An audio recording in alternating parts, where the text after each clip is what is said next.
નમસ્તે, હું doctor Rishabh Kothari, medical oncologist, Oncowing cancer centre. March month kidney cancer awareness month તરીકે ઉજવવામાં આવે છે. આ નિમિત્તે હું કિડની કેન્સર વિશે બેઝિક માહિતી આપીશ. સૌથી પહેલાં, કિડનીમાં ગાંઠ હોય એ બધી ગાંઠ સરખી નથી હોતી. કિડનીમાં બે પ્રકારની ગાંઠ હોઈ શકે, એક સાદી ગાંઠ હોય અને એક કેન્સરની ગાંઠ હોય. આ બંનેમાં ડિફરન્સ માટે સોનોગ્રાફી, સીટી સ્કેન અને MRIનો યુઝ કરવામાં આવે છે. કેન્સરની ગાંઠ બી બધી સરખા પ્રકારની નથી હોતી.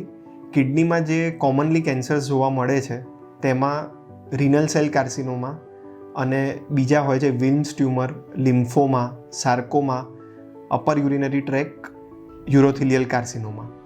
આ કોમન પ્રકારના કિડનીના કેન્સર્સ છે. આમાંથી સૌથી કોમન કેન્સર છે રિનલ સેલ કાર્સિનોમા.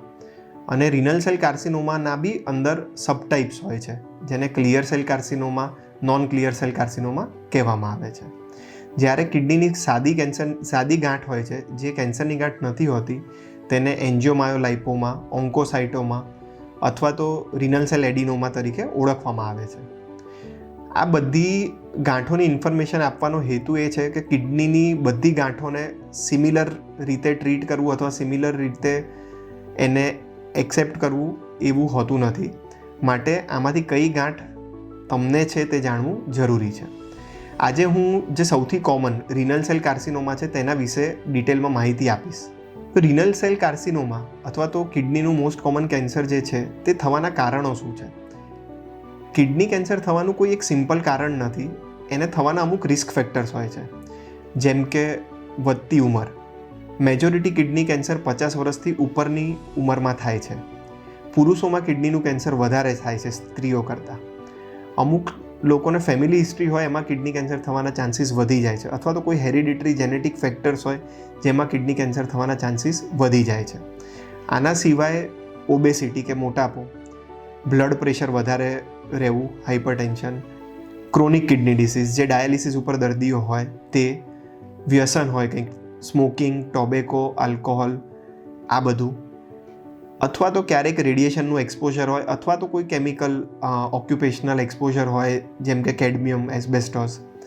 આ બધા રિસ્ક ફેક્ટર્સ છે કિડની કેન્સર થવાના. આમાં કોઈ સિંગલ કારણ નથી હોતું. આ રિસ્ક ફેક્ટર્સ અગર હોય તો કિડની કેન્સર થવાની સંભાવના વધી જાય છે. આ રિસ્ક ફેક્ટર્સને હું બે ગ્રુપમાં ડિવાઈડ કરું છું. એક છે મોડિફાયેબલ રિસ્ક ફેક્ટર્સ અને એક છે non modifiable risk factors. Modifiable risk factors એવા છે જે આપણા કંટ્રોલમાં છે, જેવી રીતે obesity, lack of exercise, smoking, alcohol, hypertension, આ બધા. માટે નોન મોડિફાયેબલ રિસ્ક ફેક્ટર્સ કરતાં મોડિફાયેબલ રિસ્ક ફેક્ટર્સ ઉપર ધ્યાન આપીએ તો કિડની કેન્સર થવાની સંભાવના ઓછી થઈ જાય છે. માટે વજન કંટ્રોલમાં રાખવું, બ્લડ પ્રેશર, ડાયાબિટીસ હોય તો તે કંટ્રોલમાં રાખવું, કિડનીની નોર્મલ સંભાળ રાખવી જેથી ક્રોનિક કિડની ડિસીઝ કે CKD અથવા તો ડાયાલિસિસની જરૂર ના પડે, અને વ્યસનોથી દૂર રહેવું, તમાકુ કોઈ બી પ્રકારમાં, સ્મોકિંગ ખાસ કરીને, અને આલ્કોહોલનું સેવન અટકાવી શકાય. અગર ઓક્યુપેશનલ એક્સપોઝર હોય કોઈ કેમિકલ્સનું તો જે બી સેફ્ટી મેજર્સ રાખવી પડે એ સેફ્ટી મેજર્સ રાખવી.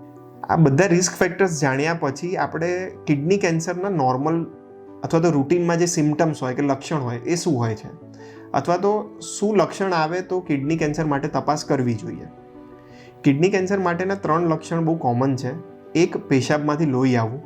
જનરલી પથરીમાં કે યુરિન ઇન્ફેક્શનમાં બી પેશાબમાંથી લોહી આવી શકે, પણ એ જનરલી પેઇનફુલ હોય છે. જ્યારે આમાં પેનલેસ ઇમેચ્યુરિયા એટલે પેશાબમાં લોહી આવે અને વધારે દુખાવો બી ના હોય. બીજું કોમન લક્ષણ હોય છે કે પેટમાં ગાંઠ જેવું લાગવું. અને ત્રીજું લક્ષણ હોય છે કે પેટમાં અથવા તો કમરમાં દુખવું. આ 3 એના કોમન સિમ્ટમ્સ છે.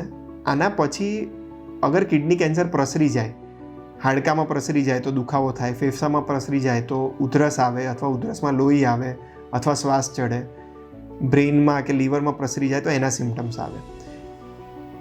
અગર એડવાન્સ સ્ટેજમાં હોય કિડની કેન્સર તો ઘણીવાર વજન ઓછું થવું, ભૂખ ઓછી લાગવી, વીકનેસ લાગવી, હિમોગ્લોબિન ઓછું થવું, આ બધા સિમ્ટમ્સ બી આવી શકે છે. માટે આમાંથી કોઈ બી લક્ષણ હોય તો ડૉક્ટરનો સંપર્ક કરવો. હા, આ લક્ષણ હોય તો કેન્સર જ છે એવું જરૂરી નથી. ઘણા બધા નોન કેન્સરમાં બી આવા સિમ્ટમ્સ જોવા મળે છે. માટે આમાંથી કોઈ લક્ષણ આવ્યા તો ગભરાવાની જરૂર નથી, પણ ડૉક્ટરનો સંપર્ક કરવી, એની તપાસ કરવી જરૂરી છે. આ સિમ્ટમ્સ આવ્યા હોય તો શું તપાસ જનરલી ડૉક્ટર કરાવે? આ સિમ્ટમ્સ આવ્યા હોય અને તમે ડૉક્ટરને અપ્રોચ કરો તો જનરલી સૌથી પહેલાં સોનોગ્રાફી અને basic blood test, urine test કરવામાં આવે છે.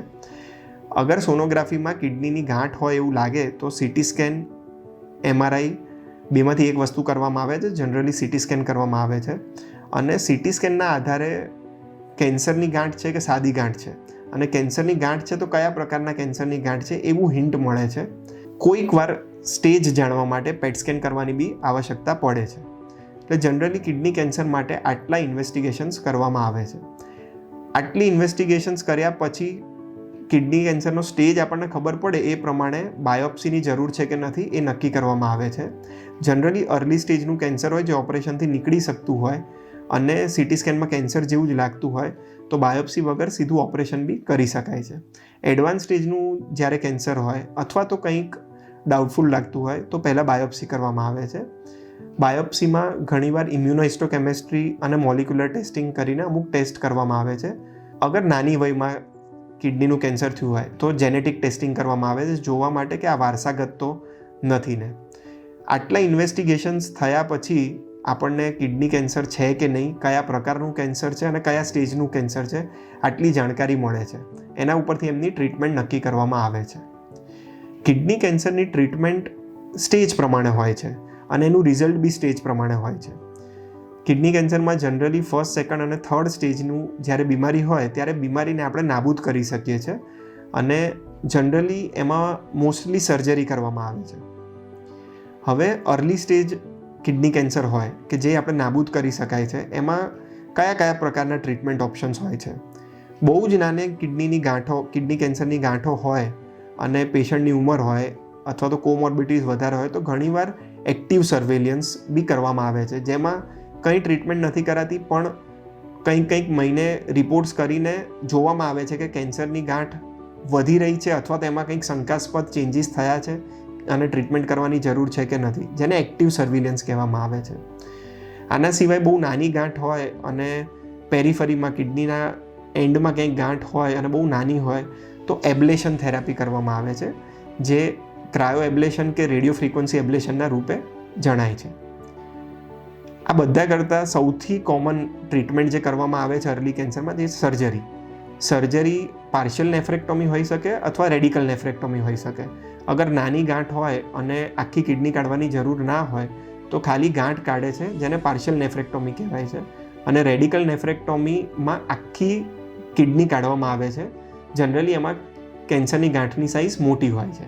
આ બધું થયું સ્ટેજ 1, 2 અને 3ની વાત. હવે અનફોર્ચ્યુનેટલી આપણા કન્ટ્રીમાં સૌથી કોમન સ્ટેજ 3 અને 4 હોય છે અને એમાં બી કોમન 4th સ્ટેજ હોય છે. 4th સ્ટેજમાં જે કિડની કેન્સર હોય છે એની ટ્રીટમેન્ટ કરવાનો હેતુ આખો અલગ હોય છે. જનરલી 4th સ્ટેજનું કેન્સર આપણે નાબૂદ નથી કરી શકતા પણ એને કંટ્રોલ કરી શકીએ છીએ અને એમાં હેતુ હોય છે કે પેશન્ટની આગળની જેટલી બી જિંદગી બાકી છે ઓછી તકલીફમાં જાય અને આ જિંદગી આપણે કઈ રીતે વધારી શકીએ. લકીલી હમણાં કિડની કેન્સરમાં છેલ્લા 5-6 વર્ષમાં ઘણા બધા નવા ટ્રીટમેન્ટ ઓપ્શન્સ આવ્યા છે. મોસ્ટ કોમનલી જે કિડની કેન્સરમાં ટ્રીટમેન્ટ ઓપ્શન્સ છે જેને ટાર્ગેટેડ થેરાપી અને ઇમ્યુનોથેરાપીના રૂપે કહેવામાં આવે છે. ટાર્ગેટેડ થેરાપી ટેબ્લેટ્સ હોય છે જે સ્ટેજ 4ના કિડની કેન્સર્સને આપવામાં આવે છે અને એની side effect profile generally tolerable હોય છે. ડોઝ મોડિફિકેશન કર્યા પછી વધારે ઉંમરના પેશન્ટ્સ બી એને સારી રીતે સહન કરી શકે છે. બીજું છે ઇમ્યુનોથેરાપી. ઇમ્યુનોથેરાપી એવા પ્રકારની ટ્રીટમેન્ટ છે જે બોડીમાં જઈને આપણી ઇમ્યુનિટીને એવી રીતે મોડિફાય કરે છે કે એ આપણા ઇમ્યુન સેલ્સ જ કેન્સરના સેલ્સને નષ્ટ કરે છે.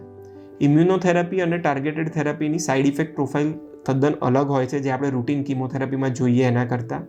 ઇમ્યુનોથેરાપી ઇન્જેક્શનના રૂપે હોય છે અને જનરલી 14 ડેઝ કે 21 ડેઝના ગેપે લગાડવામાં આવે છે.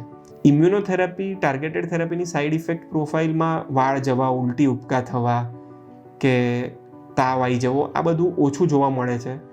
એમાં સાઇડ ઇફેક્ટ પ્રોફાઇલ થોડી અલગ પ્રકારની હોય છે, માટે એના એક્સપર્ટ જોડે જ એની ટ્રીટમેન્ટ કરવી જોઈએ.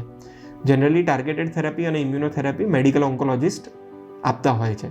ઇમ્યુનોથેરાપી નો એક પ્રોબ્લેમ છે કે થોડી કોસ્ટલી ટ્રીટમેન્ટ છે, પણ વિથ ટાઈમ મેજોરિટી દવાઓની કોસ્ટ ધીરે ધીરે ઓછી થશે અને ઘણા બધા ટ્રીટમેન્ટમાં પેશન્ટ આસિસ્ટન્સ પ્રોગ્રામ છે જેના હિસાબે કોસ્ટ ઇફેક્ટિવ ટ્રીટમેન્ટ આપણે આપી શકીએ છીએ.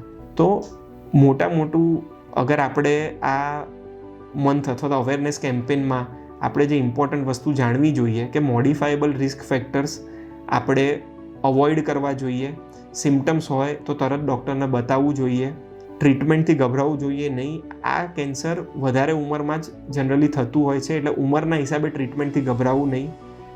અર્લી સ્ટેજ હોય તો બીમારી સાજી થવાના બહુ સારા ચાન્સીસ છે, માટે સર્જન, યુરો ઓન્કો સર્જન કે યુરોલોજિસ્ટ કે ઓન્કો સર્જન જોડે જઈને ટ્રીટમેન્ટ લેવી અને અભિપ્રાય લેવો. અને એડવાન્સ સ્ટેજ હોય તો બી ગભરાવાની જરૂર નથી. હવે ઘણા બધા ટ્રીટમેન્ટ ઓપ્શન્સ છે જેથી આપણે લાઈફ એક્સટેન્ડ કરી શકીએ છીએ. પહેલાં 3 મહિના, 4 મહિના, 6 મહિના કાઢવા અઘરા હતા. હવે અમુક ટ્રીટમેન્ટથી વર્ષો સુધી કિડની કેન્સર સ્ટેજ 4નું હોવા છતાં બી કંટ્રોલ કરી શકીએ છીએ અને સાથે સારી ક્વોલિટી ઓફ લાઈફ બી આપી શકીએ છીએ. ધન્યવાદ.